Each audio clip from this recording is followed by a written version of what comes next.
అధ్యక్ష, ఈరోజు అందరి ఆమోదంతో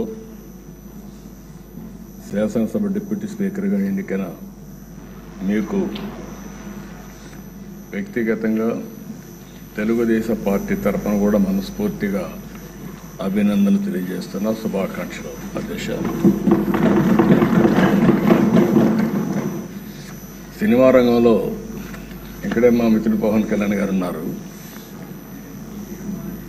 త్రిపుల్ ఎంత సంచలనం సృష్టించిందో నేటి రాజకీయాల్లో మీ చరిత్ర కూడా అంత సంచలనాన్ని సృష్టించిన దిశ. త్రిపుల్ సినిమాలో నాటు నాటు పాట ఎంత పాపులర్ అయిందో ఈ త్రిపుల్ రచ్చబండ కూడా అదే మరి పాపులర్ అయింది. దానికి ఒక చరిత్ర ఉంది. అలాంటి ఒక్కొక్కసారి జీవితంలో కొన్ని సమస్యలు వస్తాయి. ఆ సమస్యల్ని ధైర్యంగా ఎదుర్కోవడం చాలా ముఖ్యం. తిరిగి ఆ కుర్చీలో కూర్చుంటే నిండుగా కనపడుస్తున్నారు.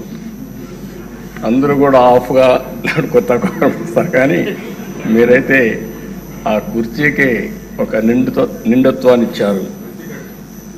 పంచకట్టు కూడా తెలుగు బిడ్డ పంచకట్టుతో వచ్చారు. చాలా సంతోషం. మిమ్మల్ని చూసినప్పుడు, ముఖ్యంగా ఈ కొత్త బాధ్యతలో మిమ్మల్ని చూసినప్పుడు చాలా సంతోషం కలుగుతూ ఉంది. మీరు తప్పకుండా మంచిగా రాణించాలని మనస్ఫూర్తిగా ఆకాంక్షిస్తున్నా. ఇక్కడుండే మెంబర్స్కి అందరికి కూడా ఒకసారి ఆలోచిస్తే వారి ప్రస్తావన కూడా మే 14, 1962 విజయవాడలోని కనుమూరి వెంకట సత్య సూర్యనారాయణరాజు గారు, అన్నపూర్ణమ్మ దంపతులకు జన్మించారు. ఆయన ఒక పారిశ్రామికవేత్తగా, రాజకీయవేత్తగా గుర్తింపు తెచ్చుకున్నారు. రఘురామకృష్ణరాజు గారు విశాఖపట్నంలోని ఆంధ్ర విశ్వవిద్యాలయంలో పోస్ట్ గ్రాడ్యుయేషన్ చేశారు. డిస్టింక్షన్లో పాస్ అయ్యారు. అప్పటి నుంచి కూడా మీరు ఎక్కడ చూసినా ఉత్సాహంగా మెరిట్లోనే ఉన్నారు. ఆయన మొదటి నుంచి మెరిట్ స్టూడెంట్. ఇండస్ట్రీ కూడా విద్యుత్ రంగంలో, ఎడిబుల్ ఆయిల్స్లో ఇలాంటి వ్యాపారాలు కూడా చేసి గుర్తింపు తెచ్చుకున్నారు. వాళ్ళ కుటుంబానికి కూడా రాజకీయ నేపథ్యం ఉంది. శిరీష్ రాజు గారు, వీళ్ళ తాతగారు, ఆయన జిఎస్ రాజు గారు 1958 నుంచి 64 వరకు ఏపీ లెజిస్లేటివ్ కౌన్సిల్ పదవికి మొట్టమొదటిసారిగా డిప్యూటీ చైర్మన్గా పనిచేశారు. ఇంకో పక్క సిరీస్ ఫార్మా ఎస్టాబ్లిష్ చేశారు అప్పట్లోనే, కానీ కొన్ని కారణాల వల్ల దాన్ని ముందుకు తీసుకుపోలేకపోయారు. కానీ లేకపోయింటే ఈరోజు రిచెస్ట్ మ్యాన్ ఆంధ్రప్రదేశ్లో ఆయన ఉండేవాడు. అప్పట్లో ఫార్మా అనేది చాలా ముఖ్యం.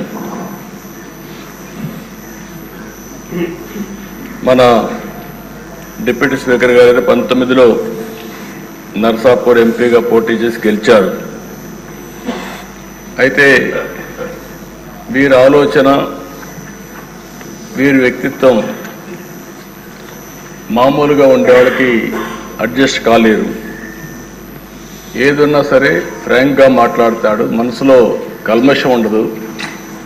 ముందు వెనుక చూడకుండా మాట్లాడుతూ ఉంటారు. ఎందుకంటే ఓసారి ఫ్రాంక్గా ఉండేటప్పుడు కొన్ని సమస్యలు కూడా వస్తాయి. అయితే నేను చాలా రోజుల నుంచి వాటిని దగ్గరగా చూస్తున్నా. ఎక్కడన్నా తప్పులు ఉన్నప్పుడు కానీ, ఎక్కడన్నా ఇది ఉన్నప్పుడు కానీ, చెప్పాలనుకున్నప్పుడు కానీ కొండ బద్దలు కొట్టి చెప్పడం వారి మనస్తత్వం. ఓసారి అలాంటి మనస్తత్వమే కొన్ని ఇబ్బందులకు గురి చేస్తుంది. అలాంటి ఇబ్బందుల్లోనే వారు ఎంత టార్చర్ అనుభవించారో ఒక ఉదాహరణ మాత్రం. ఆయన మీరు చూస్తే పోయిన గవర్నమెంట్ ఎప్పుడైనా సరే ప్రభుత్వాలు ఒక సంస్కరణ చేయడం, ఒక అభివృద్ధి చేయడం, లేకపోతే సంక్షేమ కార్యక్రమాలు చేయడం వల్ల ఎక్కడికక్కడ ఒక పాపులారిటీ వస్తుంది. కానీ పోయిన ప్రభుత్వం ఒక టెర్రరిజం, గవర్నమెంటే ఒక టెర్రరిజాన్ని స్పాన్సర్ చేయడం అనేది చాలా ఎక్కడ జరగదు. ఏ కొద్ది ఉదాహరణలు మాత్రం మనకు ఉంటాయి. అలాంటివి చూసినప్పుడు సొంత ఎంపీ విభేదించినప్పుడు, డిఫర్ అయినప్పుడు కావాలంటే మనం దూరంగా ఉంటాం, అది వేరే విషయం. కానీ ఏ విధంగా ఆయన పైన కక్షగట్టి పనిచేశారో, ఏ విధంగా కుట్రబన్నారో మనం ఒక్కసారి గుర్తుపెట్టుకోవాల్సిన అవసరం ఉంది. ముందు బెదిరించారు, భయపెట్టాలని చూశారు, కానీ ఏమాత్రం తగ్గలేదు. ఇక నమ్ముకున్న సిద్ధాంతం ప్రకారం ముందుకు పోయి మాట్లాడే పరిస్థితికి వచ్చారు. అయితే మనం అందరం కూడా చూస్తే అలాంటి సందర్భంలో ఏకపక్షంగా తన సొంత ఎంపీ మీద రాజద్రోహం కేసు నమోదు చేసి, లేని కేసును నమోదు చేసి, ఆయన ఏమి కుట్రలు చేయలేదు, రాజద్రోహం చేయలేదు, లేకపోతే ఏదో పెద్ద ఇచ్చేసే సందర్భం లేవు. మనందరూ కూడా తెలుసు. రాజద్రోహం కేసు నమోదు చేసి 2021 మే 14వ తేదీన, మే 14వ తారీఖున ఆయన పుట్టినరోజు.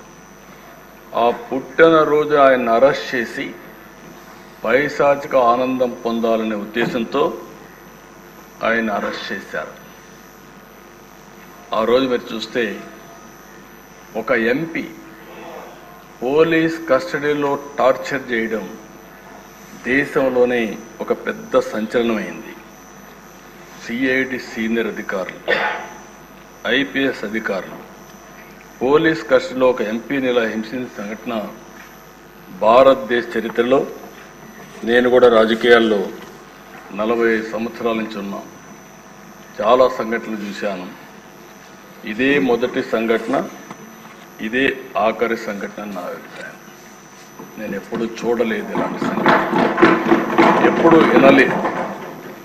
ఆ రోజు మీరు చూస్తే 2021 మే 14వ తేదీన రఘురామరాజు గారి పైన సుమోటోగా కేసు పెట్టారు. ప్రభుత్వాన్ని కూలదోయడంలో భాగంగా కుట్ర చేశారని రాజద్రోహం కేసు పెట్టారు.